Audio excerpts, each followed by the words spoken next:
Olá! Como prometido, vamos ao bônus, presente no livro A Ciência de Ficar Rico.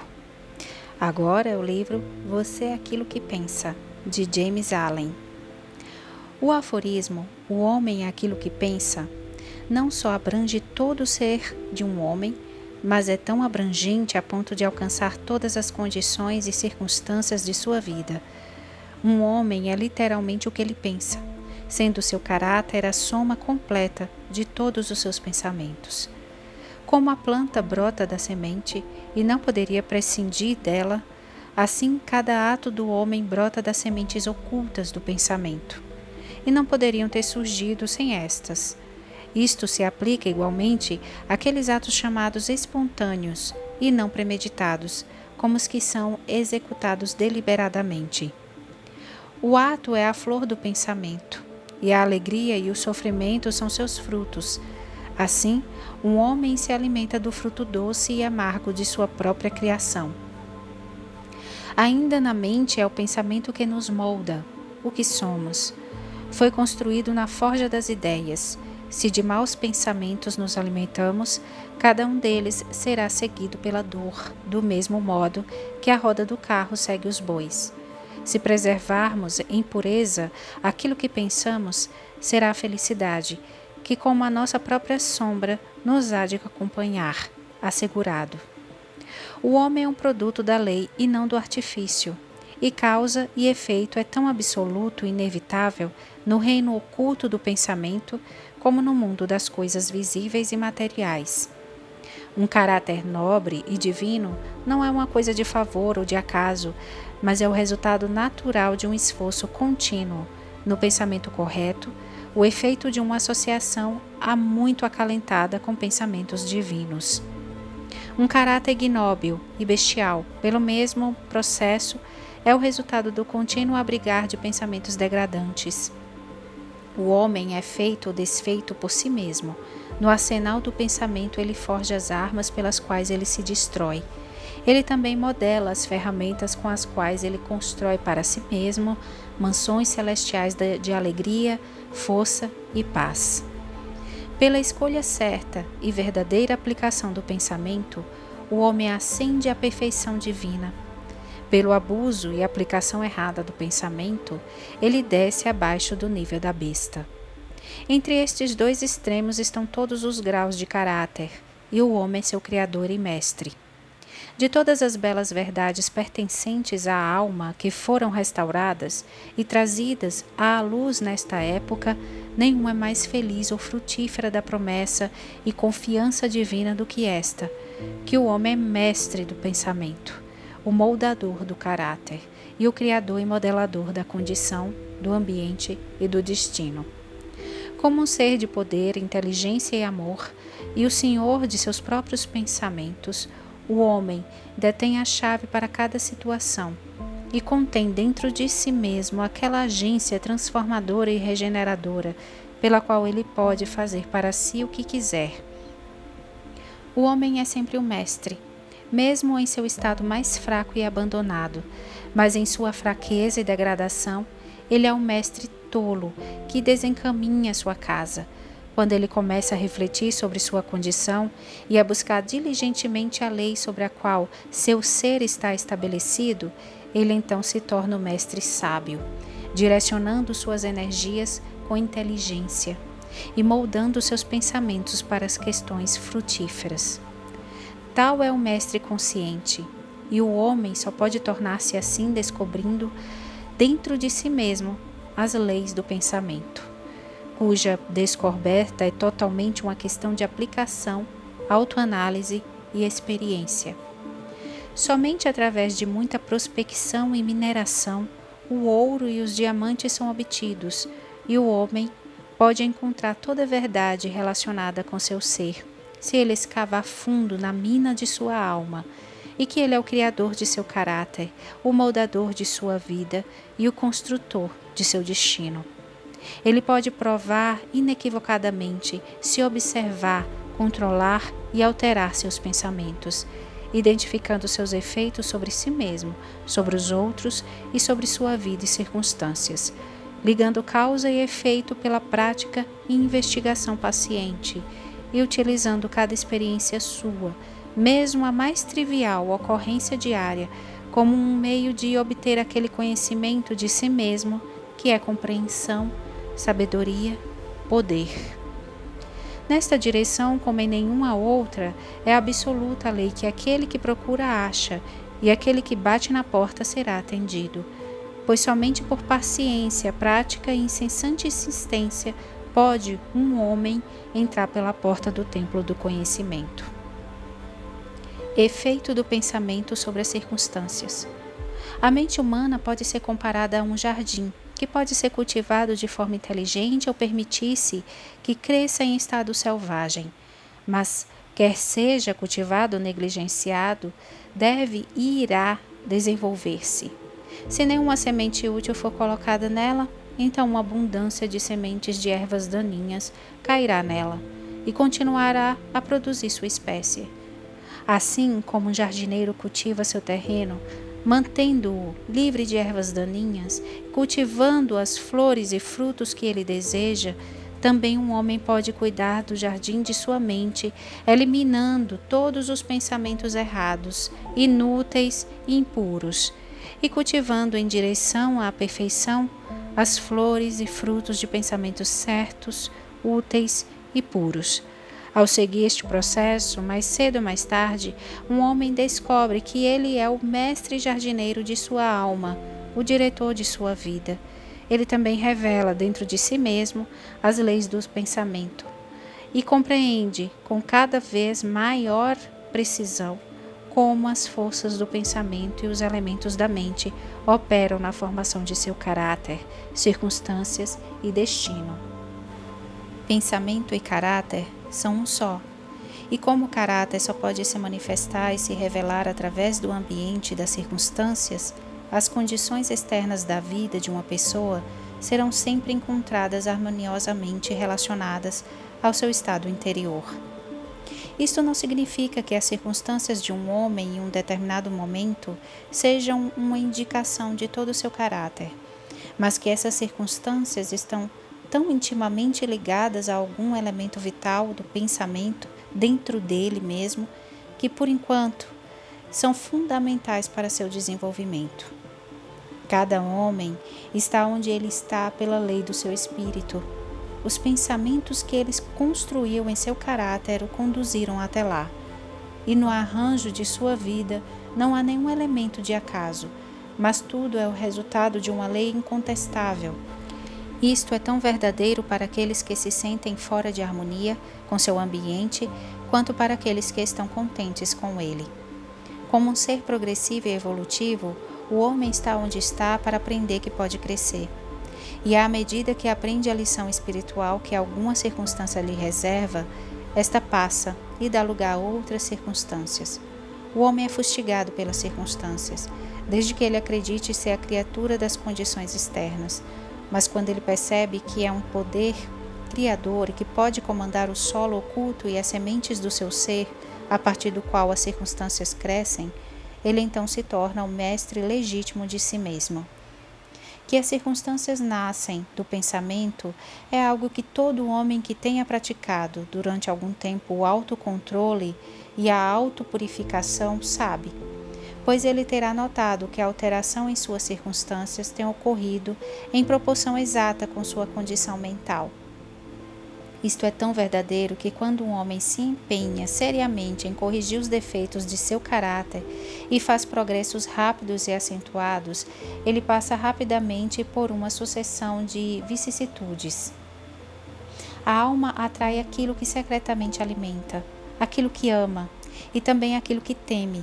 Atinge o apogeu de suas mais caras aspirações e desce ao nível de seus desejos impuros, e as circunstâncias são o meio pelo qual a alma recebe o que lhe é devido.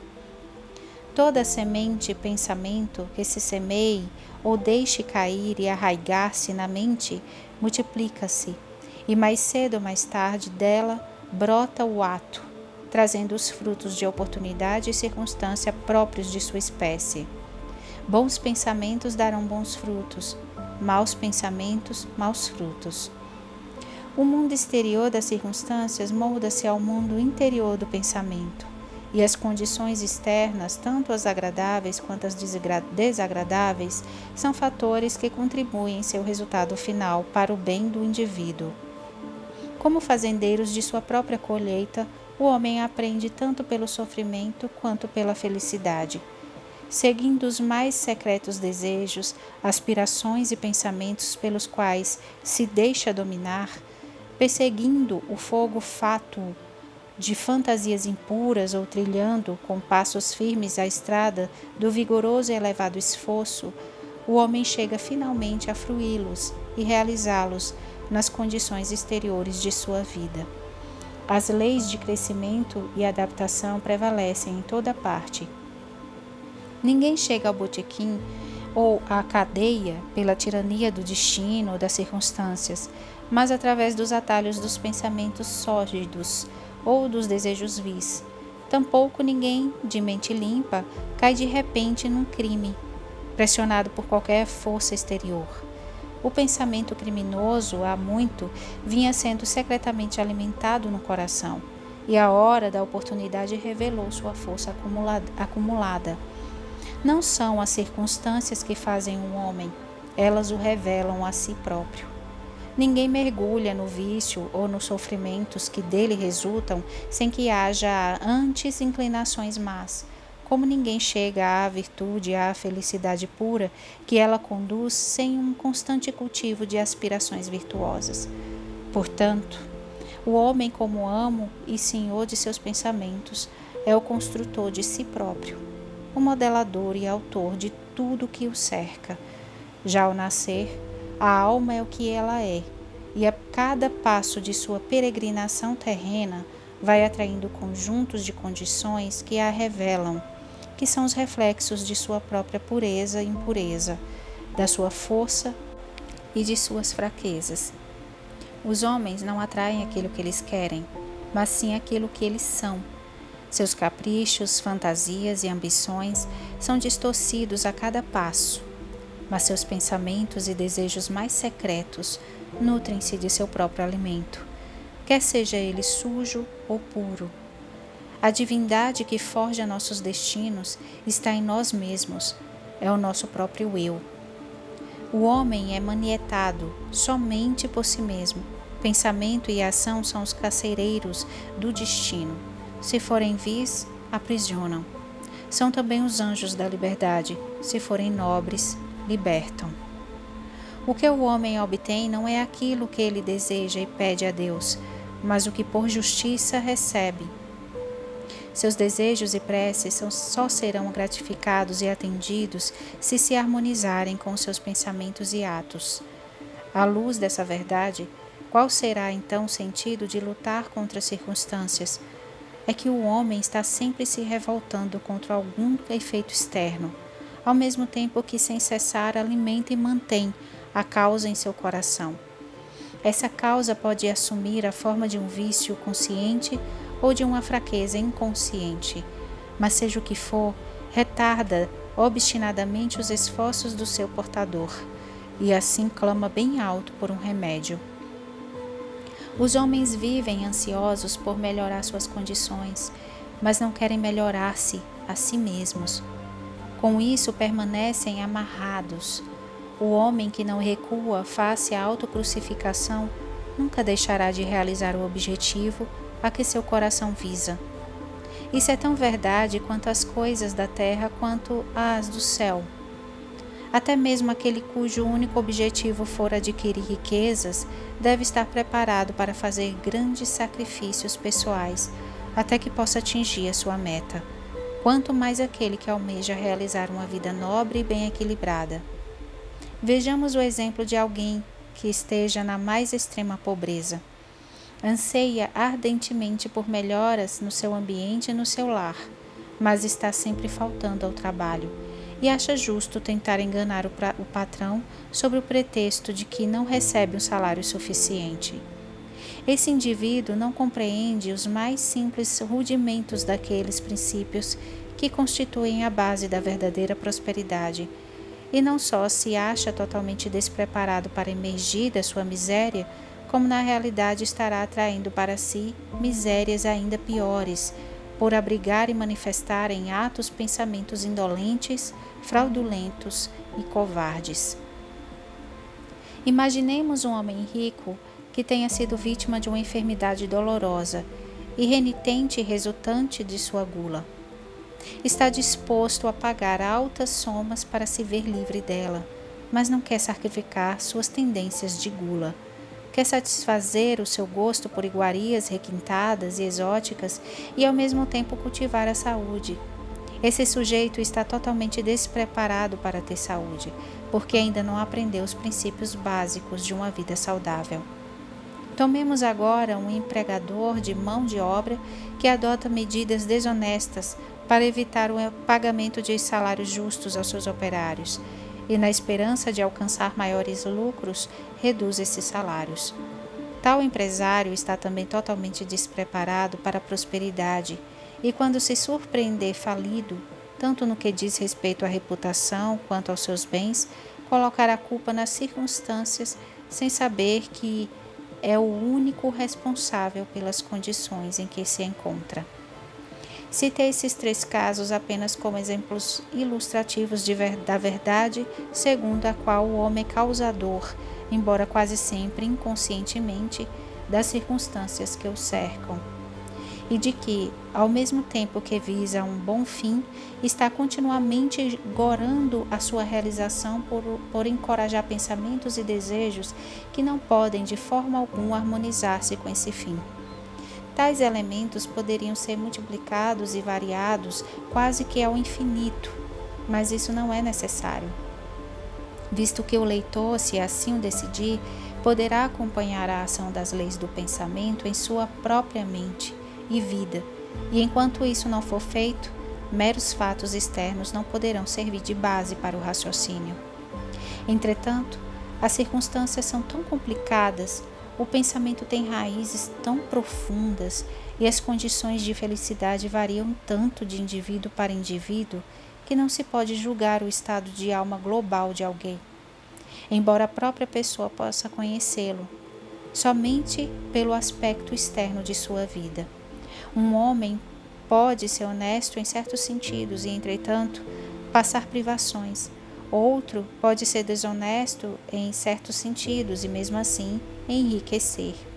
Mas a conclusão geralmente tirada de que fulano fracassou exatamente por causa de sua honestidade e de que cicrano prospera justamente porque é desonesto é o resultado de um julgamento superficial de que o homem desonesto é quase que totalmente corrupto e o honesto quase que totalmente virtuoso.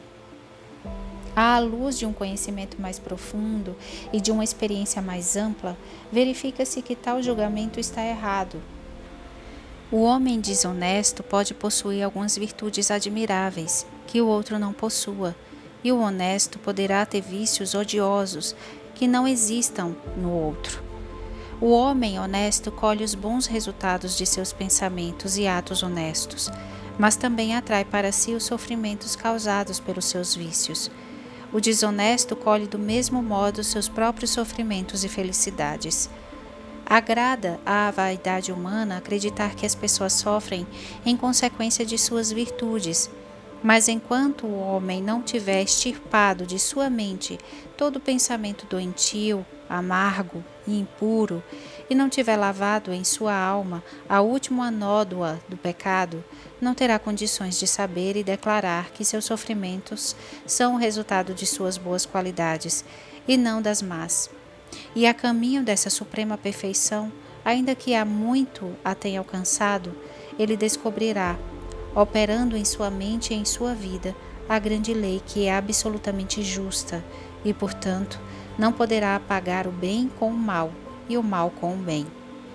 De posse de tal conhecimento, ele saberá então, virando os olhos para sua passada ignorância e cegueira, que sua vida é e sempre foi ordenada, com justiça, e que todas as suas experiências passadas, boas e más, foram um produto equitativo de seu próprio ser, não evoluído, mas em evolução. Bons pensamentos e atos jamais produzirão maus resultados, Maus pensamentos e atos jamais produzirão bons resultados. Isso equivale a dizer que do trigo só poderá nascer trigo, e de urtigas só urtigas.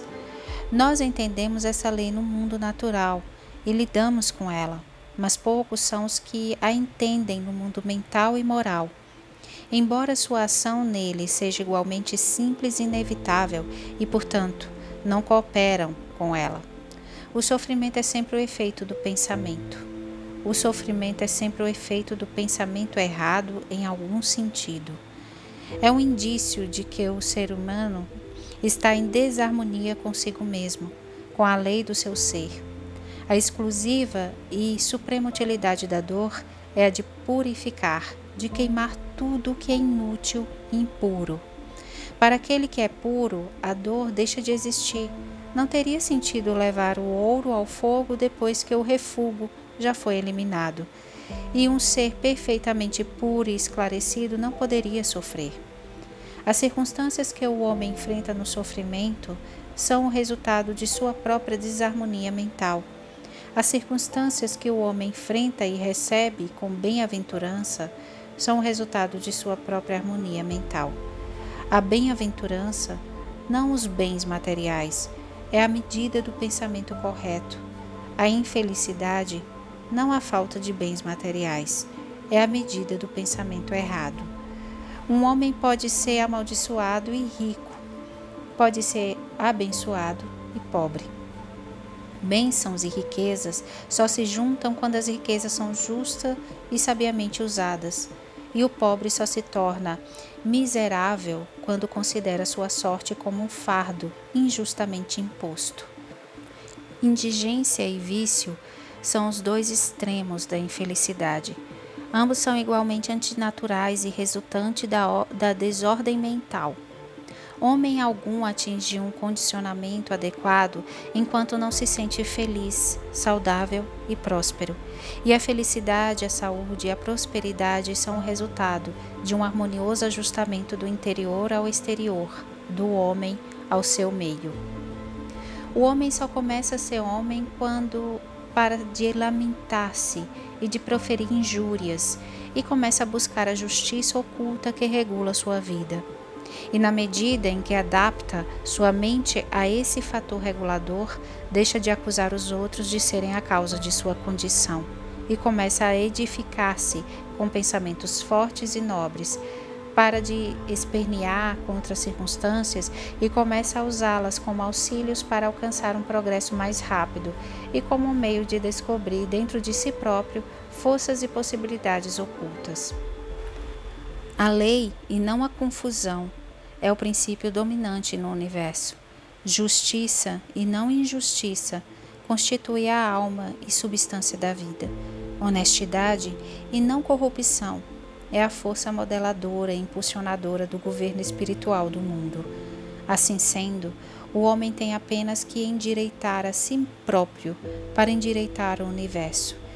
E durante o processo de endireitar-se, ele descobrirá que na medida em que modifica seus pensamentos em relação às coisas e ao próximo, as coisas e o próximo se modificam em relação a ele.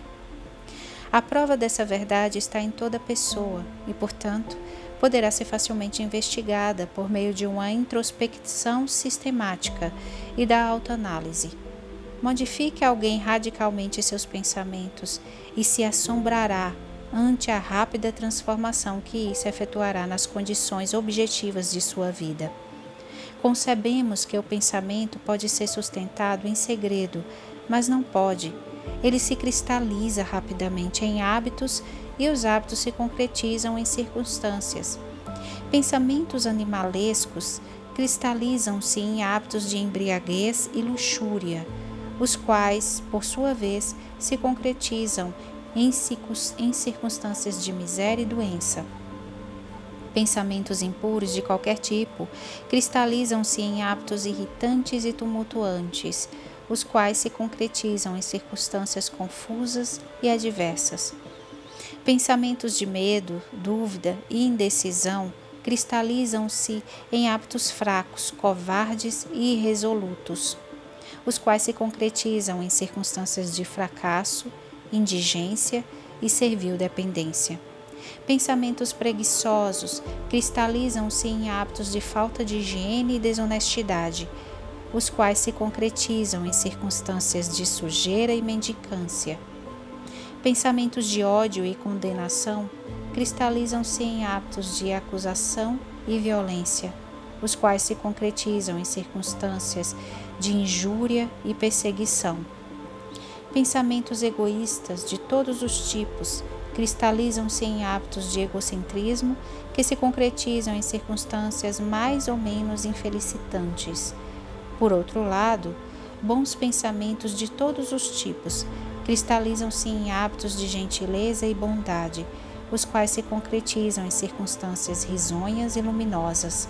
Pensamentos puros cristalizam-se em hábitos de temperança e de autocontrole, os quais se concretizam em circunstâncias de repouso e de paz. Pensamentos de coragem, autoconfiança e decisão cristalizam-se em hábitos viris, os quais se concretizam em circunstâncias de êxito, abundância e liberdade. Pensamentos enérgicos cristalizam-se em hábitos de limpeza e atividade, os quais se concretizam em circunstâncias de satisfação. Pensamentos amáveis e de perdão cristalizam-se em hábitos de gentileza, que se concretizam em circunstâncias protetoras e preservadoras. Pensamentos de amor e de altruísmo cristalizam-se em hábitos de disposição espontânea para perdoar, os quais se concretizam em circunstâncias de segura e duradoura prosperidade e verdadeira riqueza. A persistência em determinada linha de pensamento, seja ela boa ou má, não pode deixar de produzir seus resultados sobre o caráter e as circunstâncias. Um homem não pode escolher diretamente suas circunstâncias, mas pode escolher seus pensamentos, e assim indiretamente, mas com certeza, moldar suas circunstâncias. A natureza ajuda todo homem a satisfazer os seus pensamentos, que ele mais estimula. E são apresentadas oportunidades que mais rapidamente trarão à tona tanto os pensamentos bons como os maus. Ponha um homem fim a seus pensamentos pecaminosos, e todo o mundo se abrandará para ele, e estará pronto para ajudá-lo. Deixe-o afastar seus pensamentos fracos e doentios, e eis que surgirão oportunidades em todos os lados para ajudar suas fortes resoluções. Deixe-o fomentar bons pensamentos, e nenhum destino árduo o prenderá à miséria e à vergonha.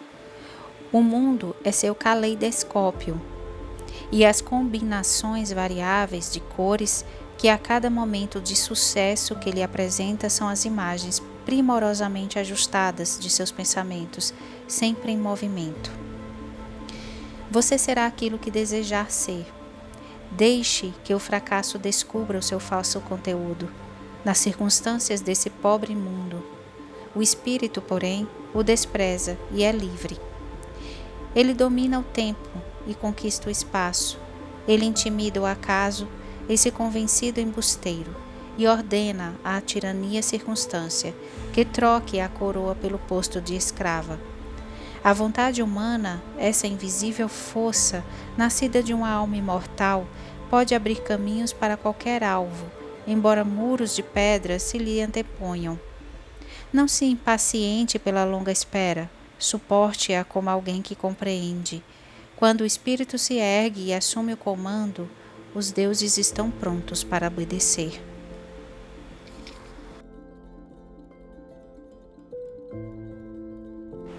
Oi pessoal, apenas uma correção, tá bom? O bônus era apenas um trecho do livro Você é Aquilo que Pensa, de James Allen, tá bom? Então tá aí um trecho do livro para vocês e a gente se vê na próxima. Até mais!